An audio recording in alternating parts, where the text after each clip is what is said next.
কেউ বন্দি কারাগারে আর কেউ কারাগারের বাহিরে। সেজন্য এক বিশাল যুদ্ধ। কুকুর হইতে সাবধান।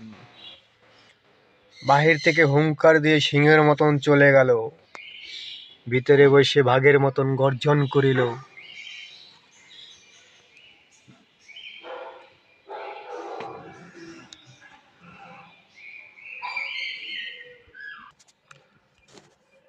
সবাই কুকুর হইতে সাবধান।